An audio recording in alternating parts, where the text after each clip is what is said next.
Hello friends, welcome back to my channel Pawan Speaks Canada. I hope everybody is doing well.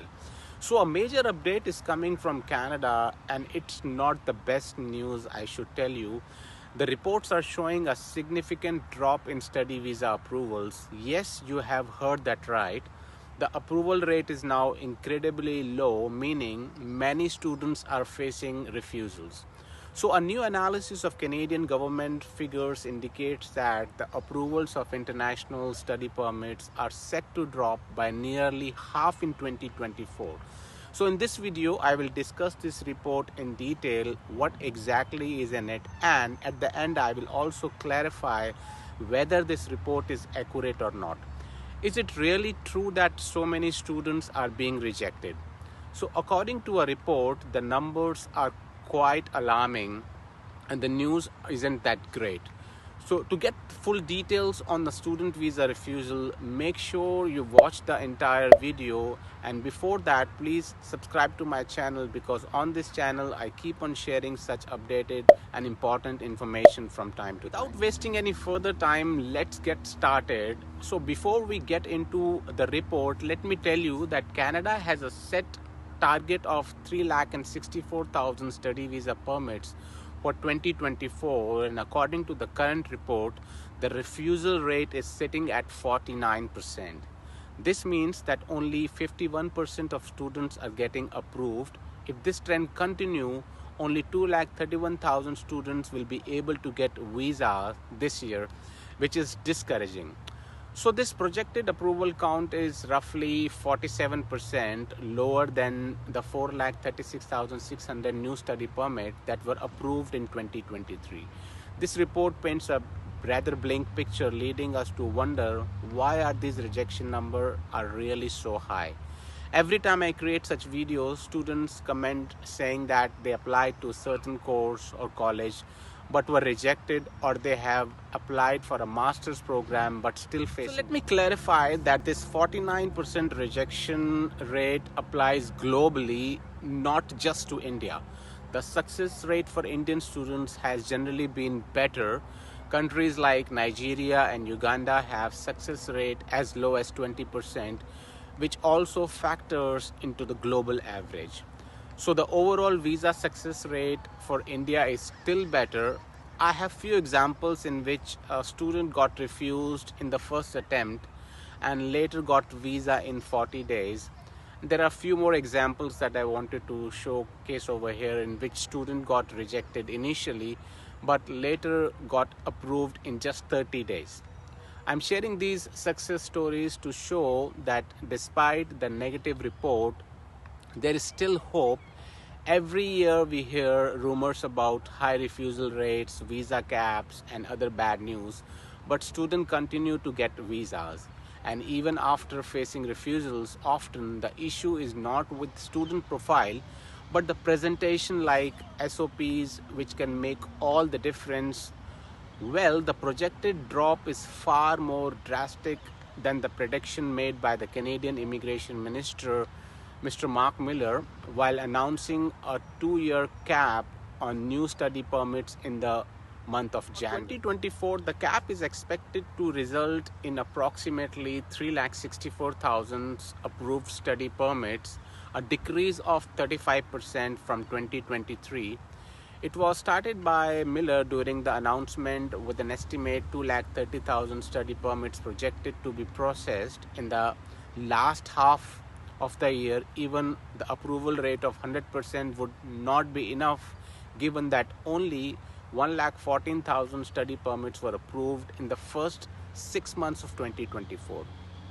Though the 2-year cap in Canada exempt K-12 masters and PhD students, new policies are leading to these programs also seeing a year-on-year dip. While in Q1 2024 applications decreased by 26% year-on-year for programs affected by the study permit caps, cap-exempt programs, masters and PhD also saw a dip of 21%. A report forecasts that for 2024, they anticipate a 50% decline in permits for the capped post-secondary programs and a 24% reduction for programs exempt for the cap Furthermore, Gabriel Miller, the president of University of Canada that represents nearly 100 Canadian universities, has also stated last week that international students enrollment could drop by least 45% this. Now everybody must be thinking that what will be the impact of drop in study permit. The important question arises, does this drop impact Canada as well? The answer to this question is yes. The drop in study permit could also affect Canada economically, as recent government figures revealed that international students contributed 30.9 billion to Canada GDP in 2022. International students contribute significantly to Canadian society, and this sharp decline will have a devastating impact on our post-secondary education sectors with long-term effects on the country. GDP as stated by a politician. Does all the provinces get affected by the recent changes?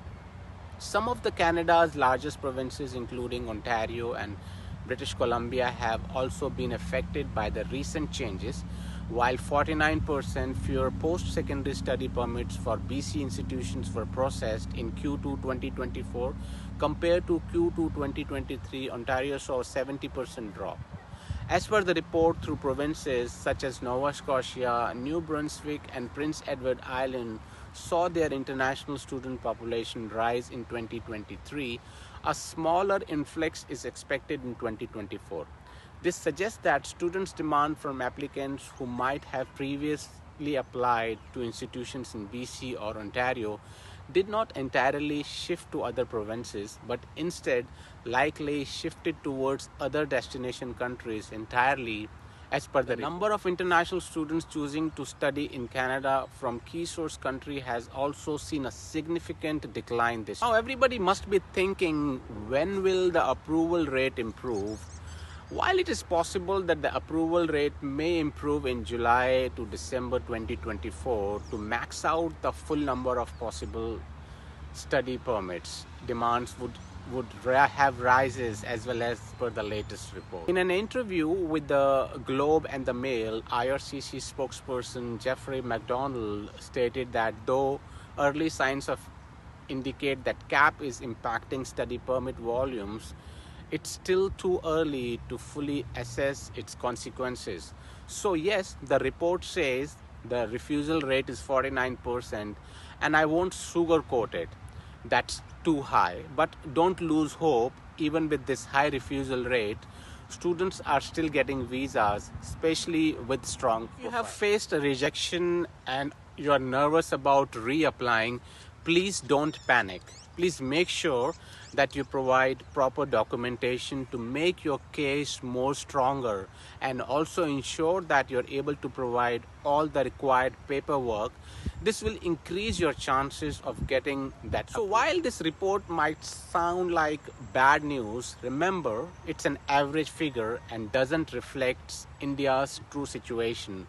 More importantly, visas are still being granted even for students who faced previous refusals. So share this video with your friends and classmates who might be worried about their visa status. It could help them to stay hopeful and motivated. And if you have any questions, drop them in the comments below. I'll be sure to get back to you. Thank you for watching Pawan Speaks Canada. See you soon in my next video. Thank you.